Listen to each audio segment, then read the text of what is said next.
Hai semuanya, bertemu lagi bareng Mihu di sini. Oh iya, kali ini Mihu akan membawakan alur cerita Donghua yang berjudul Wudong Qiankun. Mihu mengingatkan sekali lagi ya bahwa konten ini full spoiler. Tanpa lama-lama lagi, yuk langsung aja kita masuk ke isi ceritanya. Melanjutkan dari kisah sebelumnya. Mereka adalah anggota Gerbang Pedang Hantu dan Sekte Awan Api. Kedua sekte ini memiliki reputasi yang cukup baik di wilayah Suan Timur.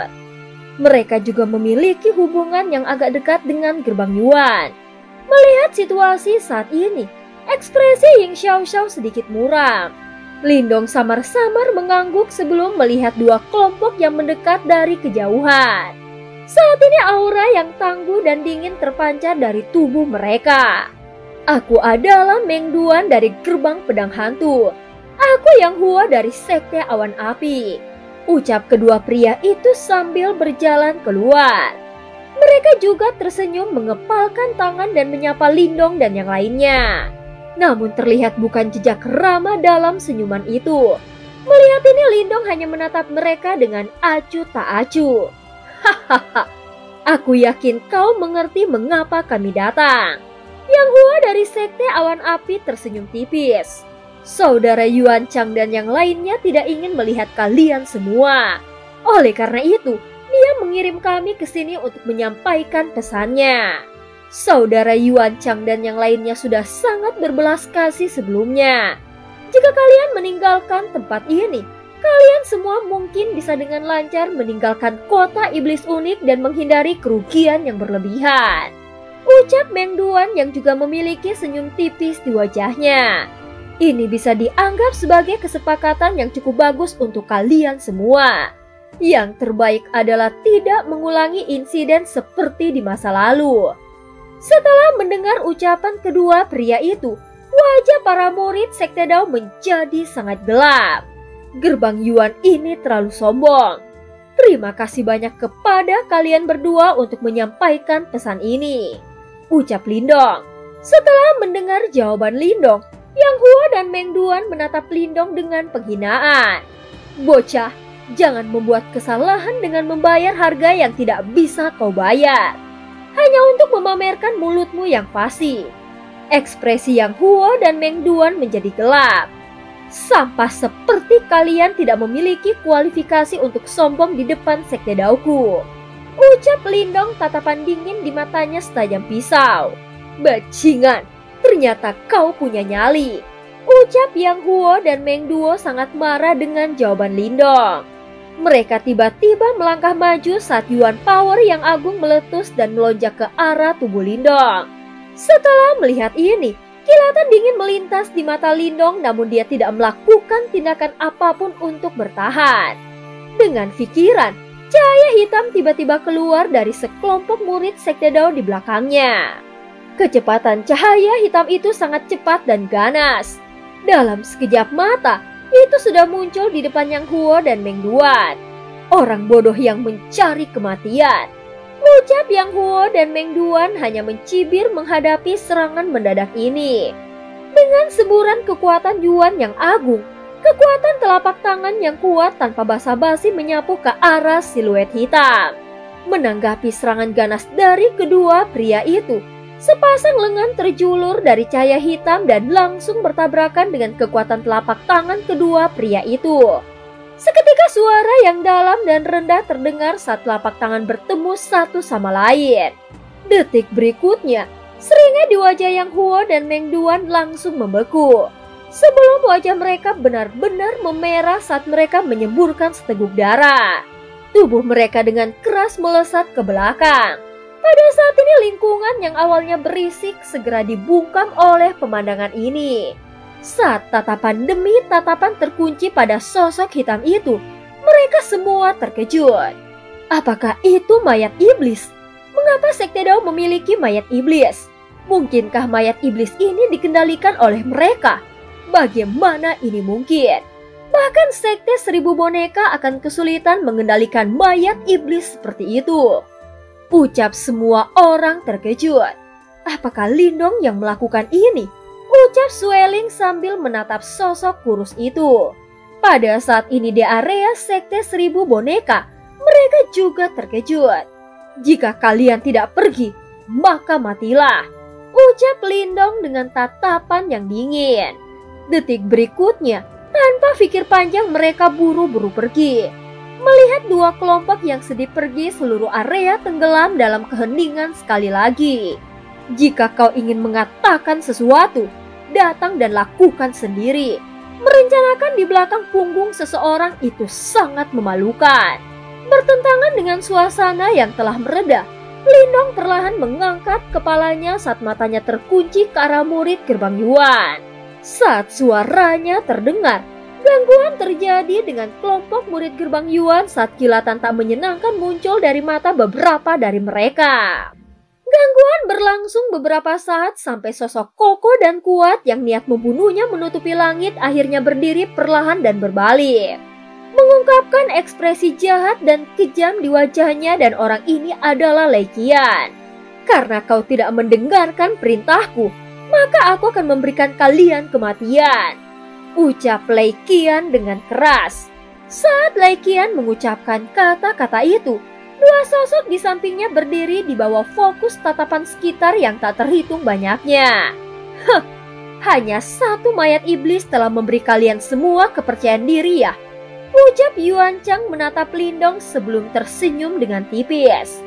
Karena itu masalahnya, biarkan aku menghancurkannya.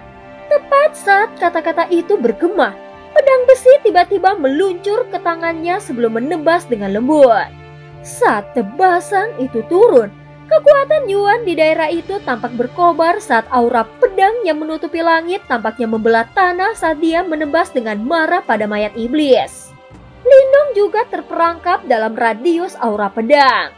Lindong menyipitkan matanya sedikit saat dia menatap aura pedang yang mendekat yang dengan cepat tumbuh lebih besar di matanya. Tepat ketika dia akan mengambil tindakan, dia tiba-tiba menoleh ke arah bagian lain dari langit, di mana cahaya abu-abu yang megah telah hadir. Mendesing melintasi langit itu bertabrakan dengan aura pedang menciptakan suara keras yang bergema. Chen Gui, ini adalah dendam antara gerbang Yuan kami dan Sekte Dao. Kenapa kau ikut campur? Fluktuasi agung meletus dan menyapu keluar sementara beberapa fluktuasi muncul di mata Raja Yuan kecil Yuan Chang. Pada saat berikutnya suara suram dan dingin terdengar. Chen Gui, orang yang menempati peringkat pertama dalam daftar pencarian sekte. Mengapa dia membantu Sekte Dao? Saat Yuan Chang mengucapkan kata-kata itu, ekspresi keterkejutan yang ekstrim muncul di wajah beberapa orang. Sementara seluruh area gempar cahaya pelangi melesat dari langit yang jauh sebelum akhirnya berubah menjadi dua sosok. Sepotong keraguan melintas melewati mata Lindong saat dia melihat ke arah sosok di udara. Saat berikutnya, tatapannya terfokus pada sosok cantik yang mungil dan familiar, pupil matanya langsung berkontraksi. Pada saat itu, ekspresi keterkejutan yang ekstrim merayapi wajahnya. Sosok cantik ini adalah sesuatu yang belum pernah dilihat Ying Xiaoxiao dan yang lainnya sebelumnya. Hahaha, Saudara Lindong. Sama seperti Ying Xiaoxiao dan yang lainnya bingung dengan reaksi Lindong, sosok di udara membalikkan tubuhnya, mengungkapkan wajah kecil yang sangat indah dan cantik di mana senyum gembira hadir. Namun saat senyum seperti itu muncul di wajahnya, dia buru-buru menahannya. Dia telah memperhatikan bahwa keterkejutan di wajah Lindong mulai berkurang sedikit demi sedikit. King Tan, apa yang kau lakukan di sini? Suara Lindong saat ini dipenuhi dengan kejutan dan kemarahan. Di antara dua emosi ini, ada sedikit rasa takut yang tidak dapat disembunyikan. Jenis ketakutan yang muncul ketika hal-hal tiba di luar kendali seseorang. Ini adalah pertama kalinya Ying Xiaoxiao dan Ying Huan-Huan melihat Lindong dalam keadaan seperti itu. Segera mereka tanpa sadar mengalihkan pandangan mereka ke arah gadis yang sangat cantik di udara. Gadis muda itu seusia Ying Huan-Huan dan mengenakan pakaian hitam. Dia memiliki sosok yang ramping dan wajahnya agak cantik.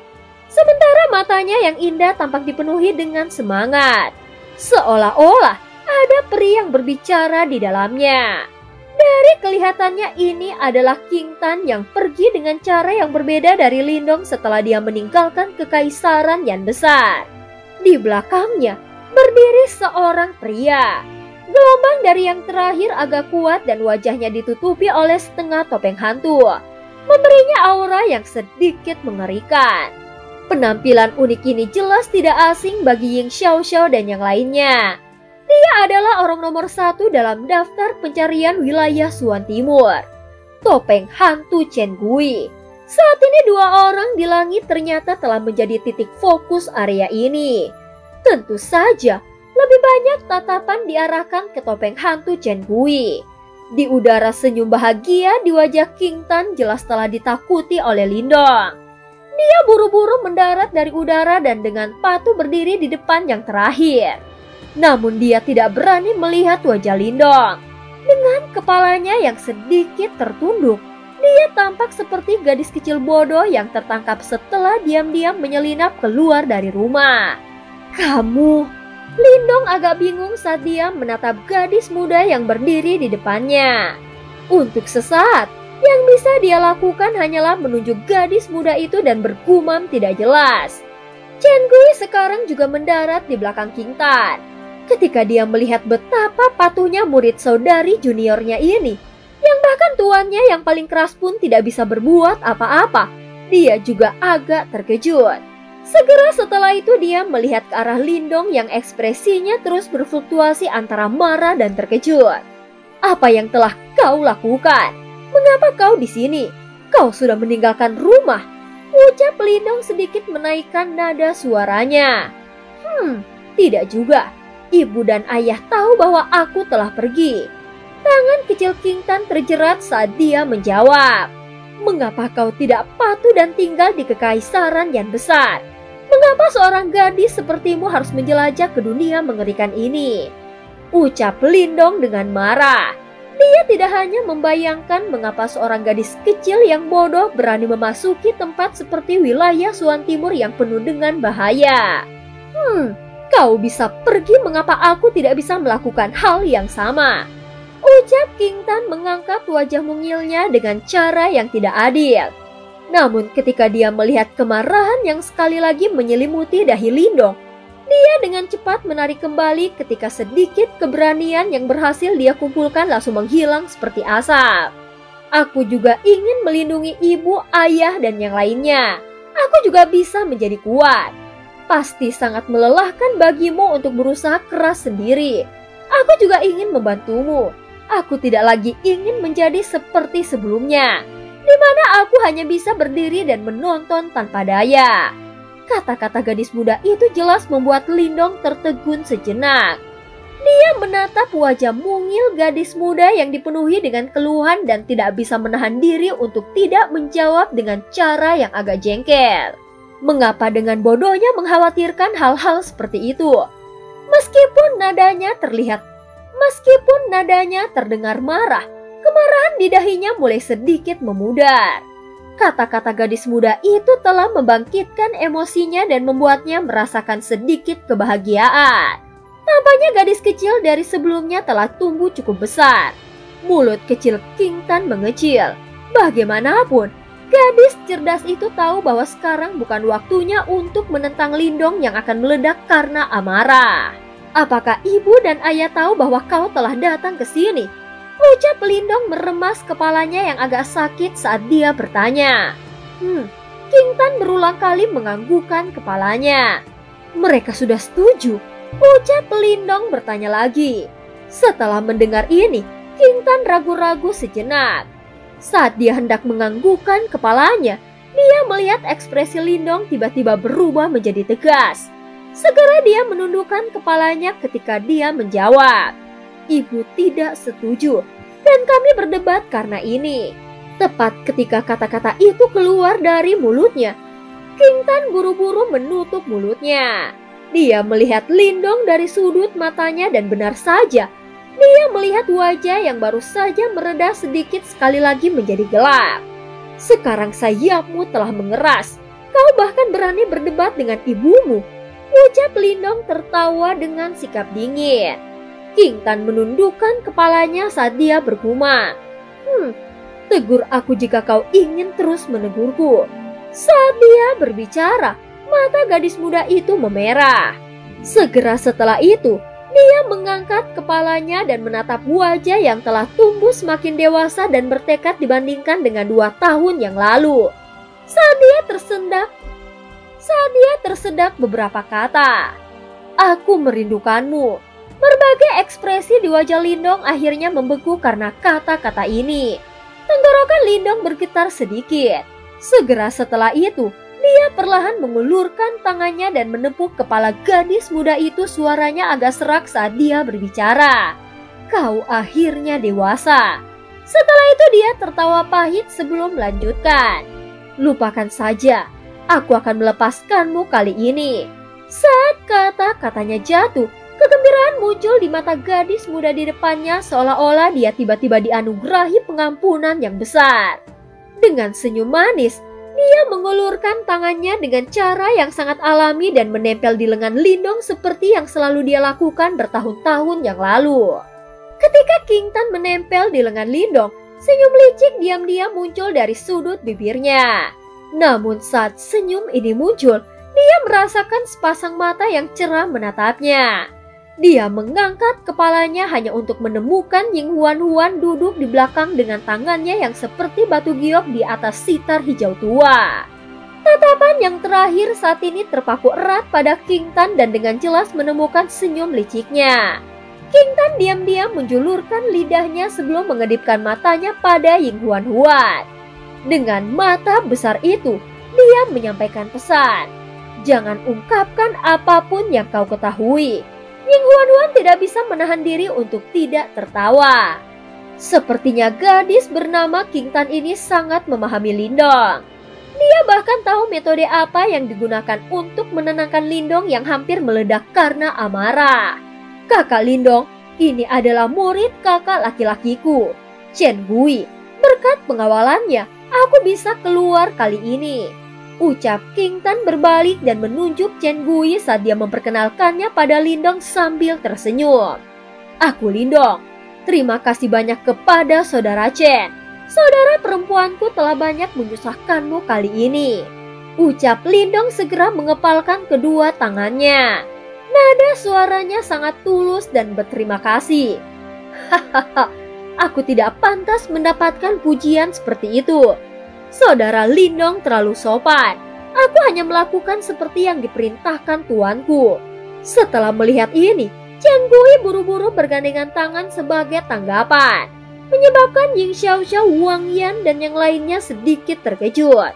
Bagaimanapun, Chen Gui dikatakan sebagai orang yang sangat ekstrentik dan acuh tak acuh. Seseorang yang tidak mudah diajak berkomunikasi. Seorang tuan, apakah kau telah memasuki sebuah sekte? Sekte apa itu? Ucap Lindong sedikit terkejut. Dia dengan cepat melihat ke arah King Tan dan bertanya. Dari kelihatannya, dia takut King Tan telah memasuki sekte yang meragukan. Hahaha, sekte kami tidak terletak di wilayah Suan Timur, tetapi di wilayah Suan Utara. Sekte kami dikenal sebagai Istana Kegelapan. Apakah saudara Lindong pernah mendengarnya sebelumnya? Ucap Chen Gui segera menjelaskan. Istana Kegelapan. Keheranan melintas di mata Lindong. Jelas bahwa dia tidak asing dengan faksi ini. Istana Kegelapan penguasa wilayah Suan Utara. Jika seseorang berbicara tentang reputasinya, itu tidak kalah dengan Titan seperti Gerbang Yuan. Bagaimana kau bisa berakhir di wilayah Suan Utara? Ucap Lindong jelas agak terkejut dengan fakta bahwa King Tan telah bergabung dengan Istana Kegelapan. Saat aku berada di Kekaisaran Yan Besar, seorang penatua dari Istana Kegelapan mengikutiku dengan harapan aku akan bergabung dengan Istana Kegelapan. Jawab King Tan. Oh, Lindong sedikit mengangkat alisnya. Dia tidak menyangka bahwa King Tan telah diperhatikan oleh sesepuh Istana Kegelapan. Pada saat itu, baik dia dan Xiao Dao tidak merasakan apa-apa. Namun Lindong dengan lembut menghela nafas lega mengetahui bahwa King Tan telah bergabung dengan Istana Kegelapan. Istana Istana Kegelapan bisa dianggap sebagai penguasa suatu wilayah. King Tan seharusnya cukup aman bersama mereka. Ini adalah sesama murid Sekte Daoku. Ucap Lindong berbalik dan mengangkat bahunya ke arah Ying Xiaoxiao dan yang lainnya sambil terkekeh. Ini saudara perempuanku King Tan. Setelah menyelesaikan perkenalannya, dia dengan lembut menepuk tangannya saat dia sekali lagi mengarahkan pandangannya ke arah murid gerbang Yuan dan menyeringai. Senyumannya mendapatkan kembali aura dinginnya. King Tan, mundur sedikit. Aku harus menyelesaikan masalah kecil ini dulu. Pada saat ini, mata dari seluruh tempat telah berkumpul menuju area di mana Sekte Dao berada. Tidak terduga bahkan Chen Kui telah muncul. Mata Ling Qingzu menatap ke kejauhan. Siapa gadis bernama King Tan itu? Ucap Wu Kun bertanya dengan agak terkejut. Dari kelihatannya, gadis berbaju hitam itu tampaknya memiliki hubungan yang cukup dalam dengan Lindong. Chen Gui tampaknya telah campur tangan dan membantu Sekte Dao karena dia sepertinya adik kakak Lindong. Aku telah mendengar mereka menyebutkannya di masa lalu. Ucap Surou memandang King Tan yang sangat dekat dengan Lindong. Kecemburuan juga melintas jauh di dalam matanya saat dia berbicara. Jadi seperti itu, ucap Wu Kun sedikit mengangguk. Segera matanya melihat ke arah gerbang Yuan. Dia berkata, meskipun mereka mendapat bantuan dari Chen Gui, masih ada celah antara kekuatan Sekte Dao dan gerbang Yuan. Masalah ini akan menjadi semakin rumit. Pada saat ini Lindong perlahan melangkah maju di depan mata dari seluruh tempat. Setelah itu dia melihat ke arah gerbang Yuan. Cahaya dingin mengalir di matanya. Area ini tidak secara eksklusif milik gerbang Yuanmu. Apakah murid Sekte Daoku ingin tetap di sini bukanlah sesuatu yang dapat diputuskan oleh gerbang Yuan? Ucap Lindong. Mata Raja Yuan kecil Yuan Chang menyipit. Jangan bilang bahwa kau memiliki keberanian untuk memprovokasi gerbang Yuanku hanya karena kau telah mendapatkan penolong. Ucap Yuan Chang. Penolong apa? Jika gerbang Yuanmu ingin bertarung, aku akan menemanimu. Ucap Lindong. Sungguh nada yang sombong. Mata Lei Qian menjadi tegas saat mendengar provokasi Lindong ini. Lindong, karena Sekte Daomu menolak untuk pergi, aku akan memberimu kesempatan. Mengandalkan kekuatanmu sendiri dan melangkah maju untuk melawanku. Jika kau menang, gerbang Yuanku tidak akan mengatakan kata-kata lain yang tidak perlu. Namun jika kau kalah, kau harus membawa semua orang dari Sekte Daomu dan dengan cepat pergi dari tempat ini. Apakah kau berani menerimanya? Oh iya, jangan gunakan mayat iblis di belakangmu itu. Ucap suara Lei Qian bergema. Setelah pengalamannya dari waktu sebelumnya, Lei Qian jelas menjadi jauh lebih pintar. Mayat iblis juga dikendalikan oleh Lindong. Mengapa itu tidak dianggap sebagai kekuatannya? Sungguh tidak tahu malu. Ucap Ying Xiaoxiao langsung tertawa dingin saat mendengar kata-kata ini. Berhentilah mengatakan omong kosong. Jika kau tidak mau, kami akan terlibat dalam pertempuran habis-habisan dan melihat siapa yang akan muncul sebagai pemenang pada akhirnya. Ucap Lei Qian tersenyum dengan sikap berbisa. Kamu. Ying Xiaoxiao merasa marah di dalam hatinya ketika dia melihat betapa tidak tahu malunya Lei Qian. Sebelum dia bisa mengatakan apa-apa, Lindong melambaikan tangannya dengan lembut dan perlahan melangkah maju. Seketika mata dari seluruh tempat itu segera terkunci ke tubuh Lindong ketika dia melangkah keluar. Dari kelihatannya, Lindong sebenarnya sangat berencana untuk menerima tantangan dari Lei Qian. Lindong, ada sedikit perubahan di wajah Ying Xiaoxiao dan Wang Yan. Lindong mungkin telah memaksa Lei Qian untuk mundur dengan sedih terakhir kali. Tapi dia hanya menang melalui tipuan. Kali ini, Lei Qian yang akan berusaha sekuat tenaga dan jelas tidak akan memberi Lindong kesempatan seperti itu.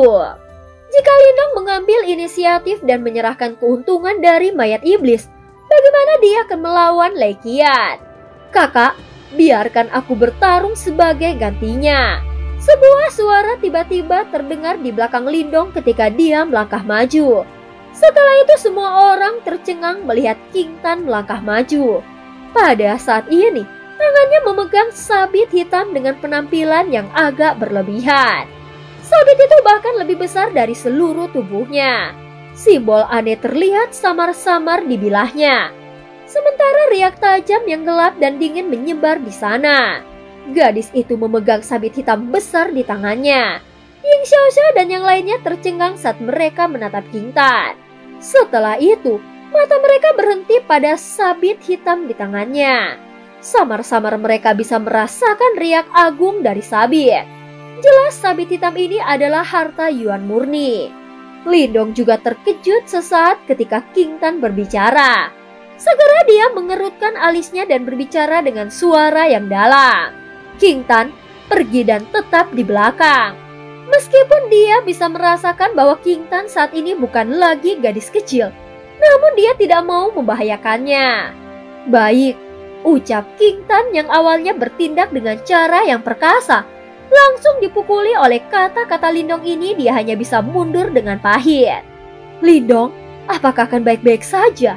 Ucap Ying Xiaoxiao ragu-ragu saat bertanya. Sekte Dao mereka memang berharap bahwa mereka tidak perlu terlibat dalam pertempuran besar dengan gerbang Yuan di sini. Namun jika Lindong harus mengambil resiko seperti itu, mungkin lebih baik bagi mereka untuk benar-benar terlibat dalam pertarungan habis-habisan dengan pihak lain. Lindong menggelengkan kepalanya sedikit. Setelah itu dia perlahan melangkah maju. Mata yang agak dingin itu langsung terkunci pada Lei Qian yang tersenyum ganas di kejauhan. Aku akan menerima tantangan ini. Serangkaian keributan tiba-tiba terdengar setelah kata-kata ini terdengar. Jelas semua orang tidak menyangka bahwa Lindong akan benar-benar berani untuk secara langsung meninggalkan keuntungan dari mayat iblis dan menerima tantangan dari Lei Qian. Wah, tindakan seperti itu benar-benar tidak bijaksana. Ucap Wukun memiliki ekspresi terkejut di wajahnya saat dia bergumam. Tidak akan ada lagi bermain-main seperti terakhir kali. Lei Qian tidak akan memberinya kesempatan sedikit pun. Ucap Wukun lagi. Dia bukan orang yang bodoh. Jika dia tidak memiliki kepercayaan diri, dia tidak akan mudah menerima pertarungan. Ucap Ling Qingzu menggelengkan kepalanya perlahan. Oh, Wukun menolak berkomentar ketika mendengar kata-kata Ling Qingzu. Bersamaan dengan mayat iblis, Lindong mungkin masih memiliki kesempatan melawan Lei Qian. Namun dengan persyaratan tidak dapat menggunakan mayat iblis, Wukun tidak dapat memikirkan kualifikasi apa yang harus dihadapi Lindong dengan Lei Qian. Hahaha, kau sungguh punya nyali. Senyum ganas di wajah Lei Qian langsung melebar saat melihat Lindong benar-benar berani menghadapinya dalam pertempuran. Selain itu, ada kegembiraan liar yang tidak normal menari di matanya. Sekarang dia akhirnya memiliki kesempatan untuk secara pribadi mendapatkan kembali wajahnya. Kali ini, dia ingin benar-benar menghancurkan Lindong di bawah kakinya di depan semua orang. Dan cerita pun berakhir. Terima kasih udah dengerin Mihu dari awal sampai akhir ya. Jangan lupa untuk like dan subscribe. Sampai jumpa.